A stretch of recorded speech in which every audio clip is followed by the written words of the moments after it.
Այս տեսարանը կարծես դառնալու է դրամայի ամենալարված պահերից մեկը։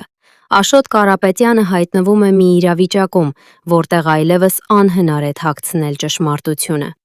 Ռոմելա Սարգսյանը կանգնած է նրա դիմաց, արցունքներով և աղաչող հայացքով։ Նա փորձում է հասկանալ, թե ինչու է Աշոտը փոխվել և ինչ է իրականում կատարվում իր հետևում։ Սակայն Աշոտի պահվածքը միայն ավելի է մեծացնում կասկածները։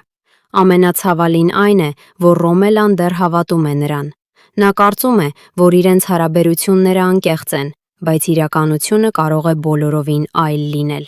Աշոտը կարծես թաքցնում է մի գաղտնիք, որը կապված է իր ընկերուհու հետ։ Այդ պահին իրավիճակը կտրուկ սրվում է։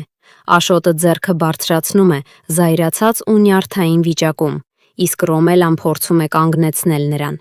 Նրա համար սա պարզապես վեճ չէ։ Սա այն պահն է, երբ սիրո և վստահության միջև վերջին սահմանն է փլուզվում։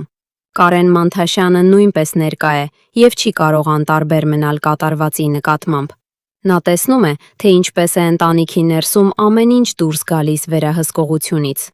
Նրա արձագանքը կարող է դառնալ այս պատմության հաջորդ կարևոր շրջադարձը։ Իսկ Աշոտի ընկերուհին, որը կանգնած է նրա կողքին և մատնացույց է անում նրան, կարծես արդեն հասկացել է, որ Աշոտը իրենից ինչ-որ բան թաքցնում է։